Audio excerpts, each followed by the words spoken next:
Assalamualaikum warahmatullahi wabarakatuh.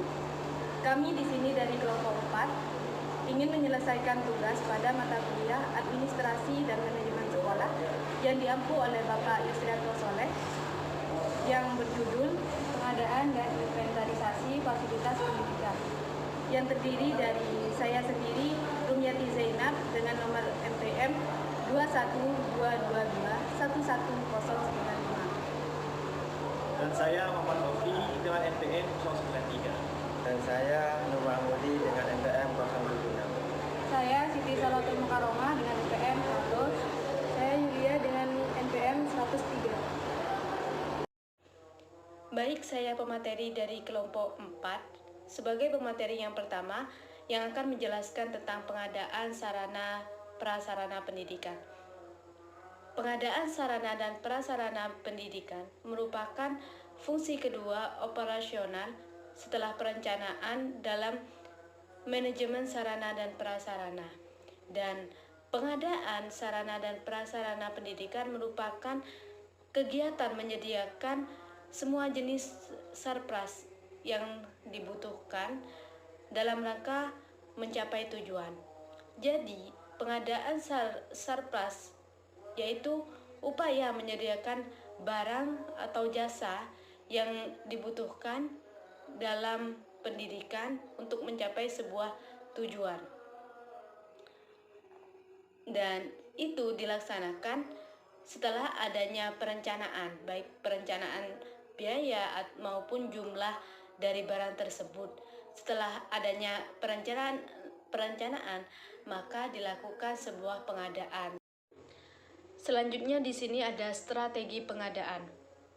Ada beberapa cara yang dapat dilakukan untuk melakukan pengadaan sarana dan prasarana pendidikan.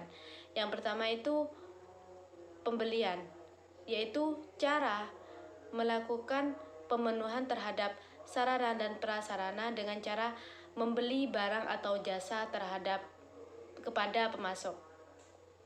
Dan yang kedua yaitu pembuatan sendiri, yaitu merupakan cara yang dilakukan untuk pemenuhan sarana dan prasarana pendidikan dengan cara membuatnya sendiri. Dan itu biasanya dilakukan dengan cara memesan kepada ahlinya untuk membuatkannya. Yang ketiga yaitu penerimaan hibah, yaitu cara pemenuhan sarana dan prasarana yang diperoleh dari pemberian hibah, pemberian bantuan yang didapat dari orang lain secara cuma-cuma. Dan yang keempat yaitu dengan cara penyewaan, yaitu cara pemenuhan sarana dan prasarana yang dilakukan dengan cara membayar terhadap penyewa untuk menggunakan barang tersebut. Dan yang kelima yaitu dengan cara peminjaman, yaitu melakukan pemenuhan terhadap sarpras dengan cara meminjam kepada pihak lain atas dasar perjanjian atau kesepakatan yang telah dilakukan.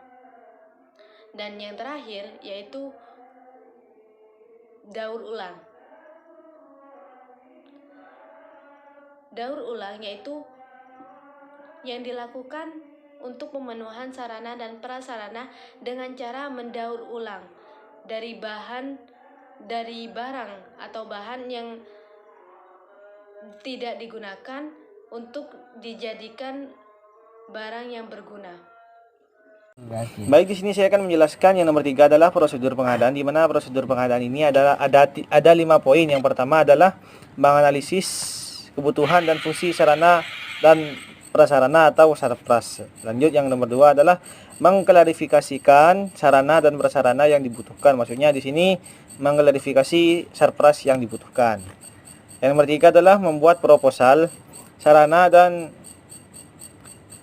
pengadaan sarana dan prasarana yang ditunjukkan kepada pemerintah bagi sekolah negeri dan pihak yayasan bagi sekolah swasta, seperti itu. Lanjut, yang nomor 4 adalah Bila disetujui, maka akan ditinjau dan dinilai kelayakannya untuk mendapat persetujuan dari pihak yang dituju.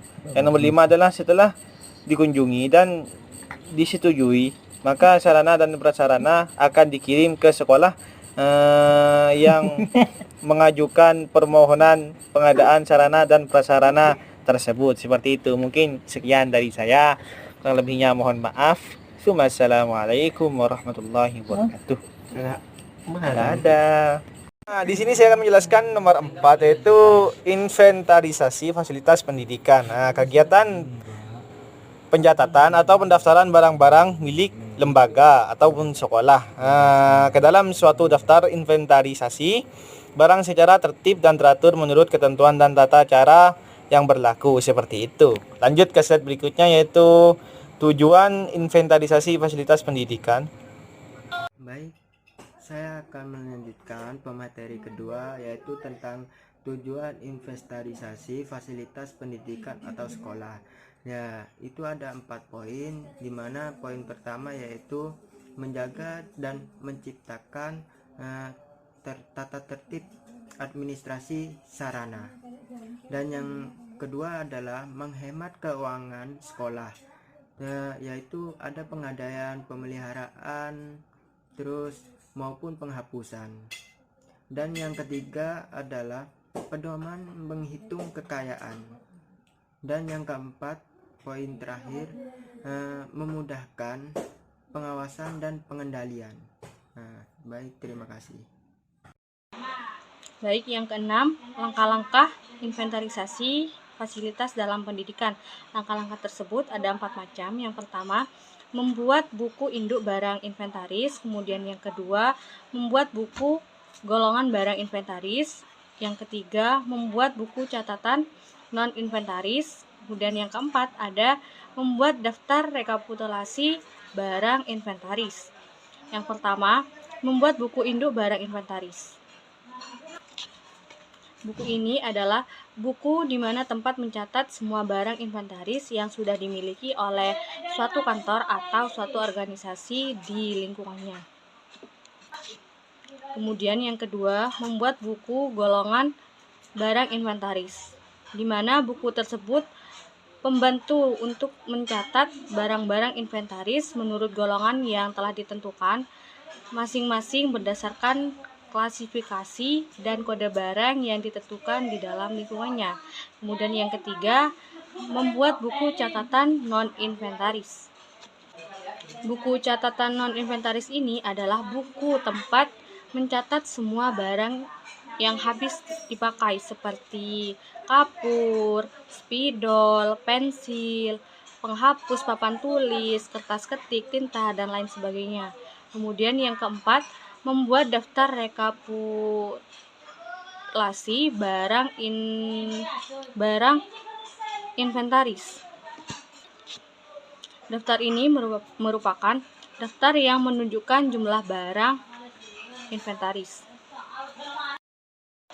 Kemudian yang ketujuh, ada kode klasifikasi barang inventaris fasilitas pendidikan. Kode klasifikasi ini suatu pemberitahuan tanda berupa huruf atau angka pada setiap sarana di suatu organisasi. Contohnya seperti di perpustakaan STKIP PGRI Bangkalan, di mana di perpustakaan tersebut terdapat pengklasifikasian buku. Seperti pada rak yang sudah ditempel di samping itu, ada kode seperti buku ekonomi, kodenya 306, kemudian buku bahasa Indonesia, kodenya itu 106, kemudian yang bahasa Inggris, kodenya 204, seperti itu. Terima kasih. Selanjutnya, yaitu manfaat inventarisasi fasilitas. Nah, yang pertama itu menyediakan data dan informasi dalam rangka menentukan kebutuhan dan menyusun rencana kebutuhan barang. Nah, maksudnya tuh sebelum menyediakan barang yang dibutuhkan oleh sekolah, hal pertama yang harus dilakukan itu menyusun data suatu barang seperti meja dan kursi agar tidak terjadi kesalahan pada saat menentukan suatu kebutuhan barang tersebut. Nah, Untuk yang kedua itu memberikan data dan informasi untuk dijadikan bahan atau pedoman dalam pengarahan pengadaan barang. Nah, maksudnya itu agar pengarahan yang dilakukan baik secara individu maupun kelompok terlaksana dengan benar dan sesuai dengan yang dibutuhkan. Nah, semisal tuh kurangnya kipas angin ya di beberapa ruang kelas gitu. Hal itu yang perlu dilakukan adalah memberikan data dan informasi kepada prasarana sekolah gitu. Nah, yang ketiga itu memberikan data dan informasi untuk dijadikan bahan atau pedoman dalam penyaluran barang. Nah, dengan memberikan data dan informasi ini sebelumnya melakukan penyaluran barang, kita akan tahu kemana barang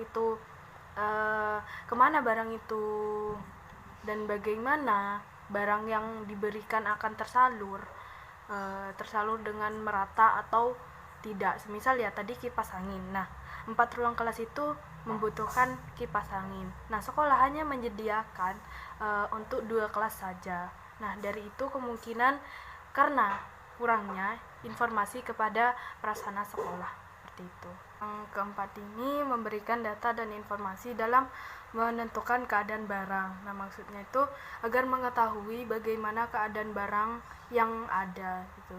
Apakah barang tersebut itu masih bisa berfungsi dengan baik atau tidak, dan juga akan tahu ada beberapa barang yang masih bisa berfungsi dengan baik atau yang sudah rusak seperti itu.